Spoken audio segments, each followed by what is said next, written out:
Aujourd'hui, on découvre le Sub 250 UMA 20, un Sinoop FPV compact qui combine légèreté, stabilité et qualité d'image.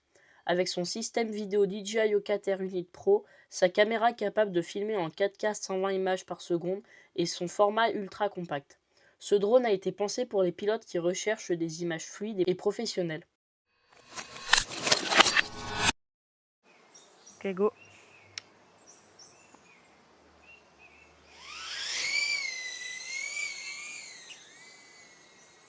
Oula, il est puissant ce drone. Hein.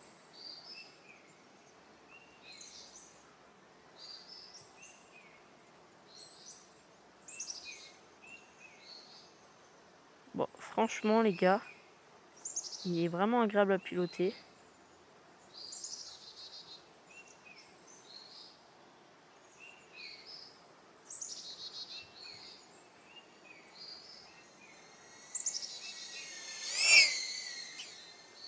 Oula, j'ai pris la petite branche.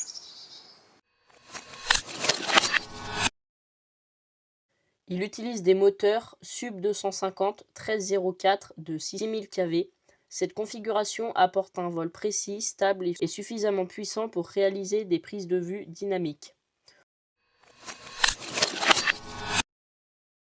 Ce petit drone FPV, il est vraiment génial parce qu'il peut embarquer le DJI Ocater Pro. Donc t'es pas forcément obligé de mettre une caméra naked dessus, parce que tu peux pas mettre une grosse caméra, tu te doutes bien, parce qu'autrement le drone il va pas arriver à le lever et puis ça risque de chauffer les moteurs. Mais franchement, l'avantage du Ocater Pro, c'est que tu peux filmer en 4K 120 images par seconde. Et franchement, ça c'est ce qui permet vraiment d'offrir des belles images. Et surtout, ce qui offre, surtout, hein, on en parle quand même, c'est le D-Log M 10 bits. Et ça, franchement, pour une petite caméra comme ça, c'est vraiment génial. Parce que du coup, en post-production, bah, t'as plus qu'à rajouter ton Rec 709 et à étalonner ton plan. Donc ça va super bien. Donc, qu'est-ce que j'en pense honnêtement de ce drone? C'est vraiment un drone qui est chouette à piloter et c'est la première fois que je vois sur un drone FPV des petits supports en caoutchouc qui absorbent les chocs et qui permet que la caméra elle tremble beaucoup moins.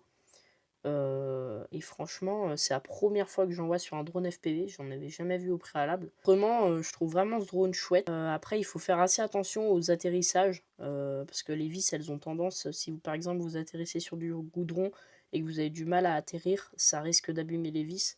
Voilà. En tout cas, si cette vidéo elle t'a plu, n'hésite pas de t'abonner et de liker, moi ça me soutient énormément. Et si t'es pas abonné, bah abonne-toi. Si t'as des questions, n'hésite pas de les mettre dans les commentaires et j'y répondrai avec joie. Allez, salut!